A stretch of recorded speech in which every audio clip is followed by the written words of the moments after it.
Salam sejahtera bagi kita semua. Marilah kita sejenak mendengarkan firman Tuhan. Di dalam Dia kamu juga turut dibangunkan menjadi tempat kediaman Allah di dalam Roh. Efesus 2 ayat 22. Gereja seperti sebuah bangunan. Ada fondasi yang ditanam jauh di dalam tanah. Ada tiang penyangga supaya kokoh. Ada kayu yang saling terikat satu sama lain. Ada besi bercampur batu, semen dan pasir. Semuanya rapi tersusun membentuk bangunan yang kokoh dan kuat. Semua dipilih dengan baik, dibentuk dengan rapi.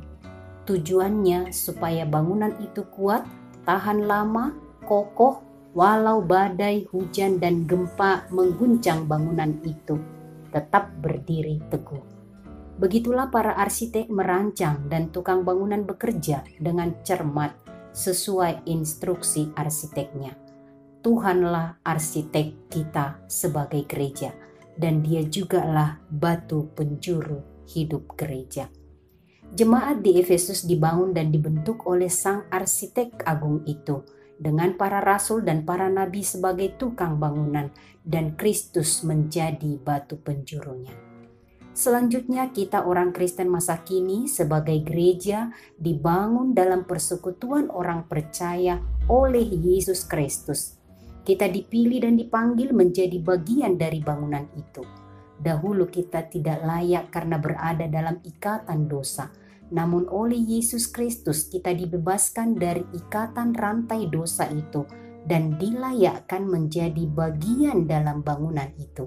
Dahulu kita mati, tidak masuk hitungan penerima hidup kekal. Sekarang ikut menjadi penerima hidup kekal, hidup bersama dengan Kristus. Dahulu kita kotor, gelap dan najis, sekarang kita bersih, terang dan suci. Inilah keselamatan kita, dan ini terjadi hanya karena anugerah Allah kepada kita, bukan hasil usaha atau kerja kita. Allah memperkenankan kita masuk dalam persekutuan dengannya di dalam Yesus Kristus dan menjadi bagian dari keluarga Allah, menjadi anak-anak Allah. Dan sebagai bagian dari keluarga Allah, kita diperkenankan dan dimampukan hanya untuk melakukan kebaikan. Sebagai buatan Allah di dalam Yesus, satu tujuan hidup kita untuk pekerjaan baik. Artinya segala yang kita kerjakan ada di dalam terang Kristus, ada di dalam bingkai atau frame Allah. Di dalam bingkai bangunan Allah semuanya rapi tersusun sehingga menjadi tempat kediaman Allah. Setiap kita dan semua orang percaya dibentuk, ditempa, dibangun untuk berperan menjadi tempat kediaman Allah di dalam Roh. Kiranya inilah yang senantiasa kita ingat, kita sadari dan percayai, bahwa keberadaan dan hidup kita dibentuk, dirapikan, disusun menjadi indah sebagai bagian dari bangunan Allah.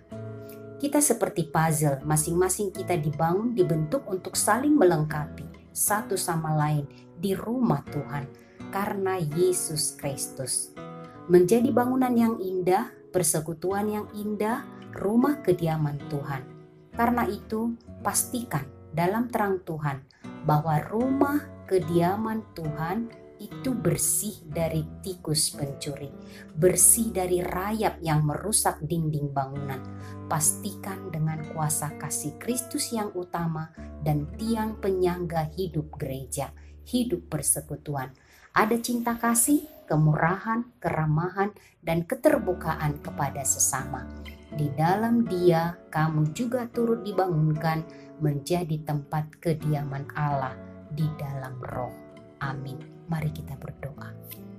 Ya Tuhan, terima kasih Engkau mengingatkan kami bahwa masing-masing kami dibangun untuk menjadi tempat kediaman-Mu. Tolong kami Tuhan untuk selalu menyadari hal itu sehingga hidup dan pekerjaan kami selalu melakukan yang baik seperti Engkau kehendaki. Terima kasih Tuhan, tinggallah Engkau di dalam kami, dan itu akan membuat kami melakukan yang indah, yang baik, yang berkenan kepadamu.